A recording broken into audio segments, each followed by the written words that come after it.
অসমৰ চৌদিশে আৰু অৰুণাচলৰ বিভিন্ন প্ৰান্তত বৰ্তমান মানে ভোগালীক আদৰাৰ প্ৰস্তুতি চলি আছে।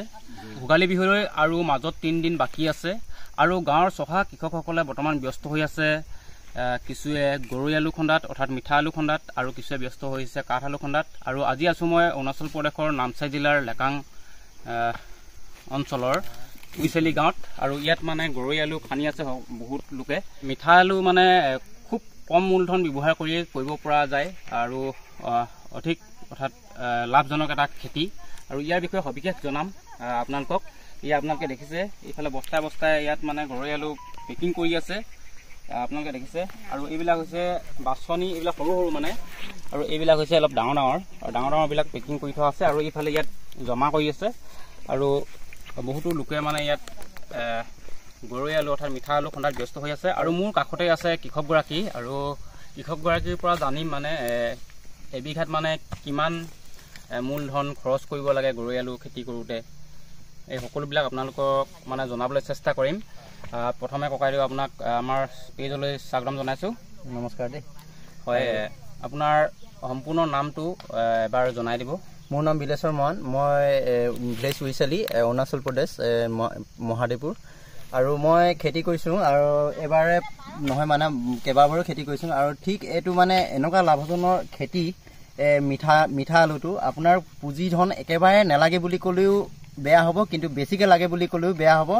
হাল বোৱাৰ পৰা তোমাৰ মাটি চপোৱাৰ পৰা লতা দিয়া লাগে তোমাৰ 1500 টকাত বিঘাত 1500 টকামান খৰচা হয়। মানে ইয়াত ধৰক এতিয়া লতাবিলাক এতিয়া দিবৰ কাৰণে, ভেটি দিবৰ কাৰণে মুঠতে চব মিলাই মিলি হাল বোৱা লগাই 1500 টকা। 1500 টকাত 3টা হাজিৰা লগাই আৰু হাল বোৱা মিলাই লগাই কিনি 1500 টকাত হৈ যাব। এবিঘাত 1500 টকা খৰচ হয়। আৰু ইয়াৰ পিছতে মানে কিমান উৎপাদন কিমান হয়? উৎপাদনটো যদি সঁচাকে লাগ ভাল থাকে, কপাল যদি ভাল হয় আৰু বতৰ যদি পৰে, বতৰৰ ওপৰতে চব গুটি যদি চব যেনেকুৱা ধৰণকে লাগে, তেতিয়াহ'লে মানে 17-18 কুইণ্টেল পাৰ বিঘাত মই পাইছোঁ। মানে তাৰ পৰাও ভাল হয় বুলি কোৱা শুনিছোঁ, কিন্তু মোৰ পোৱাটোহে মই কৈছোঁ। মানে প্ৰতি বিঘাত মানে 17-18 কুইণ্টেল উৎপাদন হয়।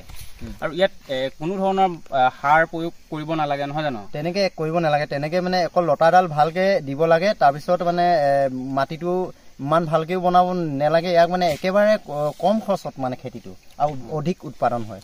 আৰু হ'লচেল কৰি মানে আপুনি কিমানকৈ দি আছে মানে? এইটো মানে বছৰ চিজন লৈ কিনি আপ ডাউন হৈ থাকে। যোৱা বছৰ অলপ দামটো বেছি আছিলে, এবছৰ কিন্তু 2200 পৰা 2500 ভিতৰত পাইকাৰী ৰেট বাঢ়ি পাই বেপাৰী লৈ যায়। কিন্তু বছৰ চাই যায়, কোনোবা বছৰ হয়তো 40 বা 50 ভিতৰতো হৈ যায়। মানে কম মূলধন ব্যয় কৰিয়ে মানে গৰৈ আলু খেতি অৰ্থাৎ মিঠা আলু খেতি কৰিব পৰা যায় আৰু অধিক মানে লাভজনক খেতি হয় এইটো। ইয়াত মানে কেৱল মানে গৰু ছাগলীটো সোমাব দিব নালাগিব নহয় জানো? বাকীতো আপুনি এতিয়া একো দিয়াও নাই, ইয়াত পানী সাৰ একো মানে ইয়াত একো দিয়া নাই, মানে একো প্ৰয়োজন নহয়। খুব এটা মানে লাভজনক খেতি বুলি ক'ব পাৰি। আৰু সঁচাকৈ বাৰীলৈ আহি খুব ভাল লাগিছে। খুব সুন্দৰকৈ মানে ককাইদেৱে খেতি কৰিছে। গৰৈ আলু হওক, ৰঙালাও হওক, যিটো চাকাটা ৰঙালাও খেতি কৰিছে, লাই শাক, সৰিয়হ, মূলা, বহুত ধৰণৰ আছে খেতি। আৰু যিহেতু ভোগালী বিহুলৈ মাজত 3 দিন বাকী, আজি হৈছে 10 জানুৱাৰী, 13-14 জানুৱাৰী যিহেতু ভোগালী বিহু হ'ব। আৰু গতিকে গাঁৱৰ চহা কৃষকসকলে মানে এতিয়া গৰৈ আলু খন্দাত ব্যস্ত হৈ আছে। আৰু আপোনালোকক কিছু পৰিৱেশ দেখাবলৈ চেষ্টা কৰিম।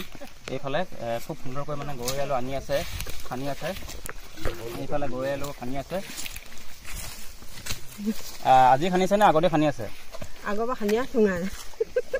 কিমান খানিলে আজি? কুইণ্টেল হ'ব আকৌ, জুখিব লাগিব ন? হয় হয়। কেনেকুৱা হৈছে আলুবিলাক? দেখাতনো ভালে হ'ব। ভালে হৈছে ন?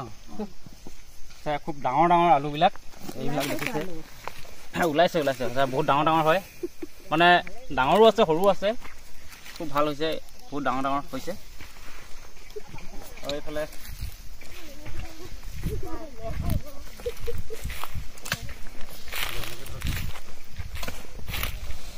খুব সুন্দৰকৈ মানে গৰৈ আলুবিলাক খানি আছে, কিছুৱে মানে নাঙল গৰু লগাই হালো বায়, তেনেকৈও মানে খানি দিয়ে দেই। মানে কিছুমান ঠাইত দেখিছোঁ।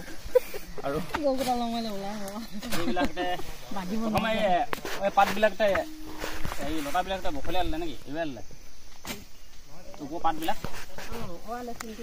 তাৰপিছত মানে এতিয়া পোহে খানি থকা হৈছে এতিয়া মানে খুব সুন্দৰকৈ খানি আছে যিহেতু ভোগালী বিহু নিচেই কাষ চাপি আহিছে আৰু এইফালে দেখিছে গাড়ীত মানে লোডিং হৈ আছে আজি 10 জানুৱাৰী সেইটো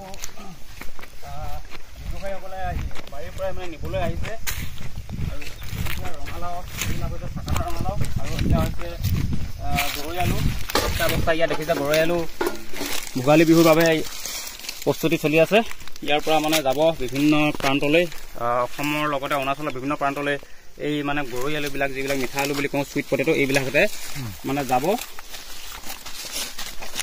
আৰু আপোনালোকৰ ফালে গৰৈ আলু অৰ্থাৎ মিঠা আলুৰ দাম কিমান জনাবলৈ নাপাহৰিব এতিয়া আপোনালোকে দেখিছে এইবিলাক হৈছে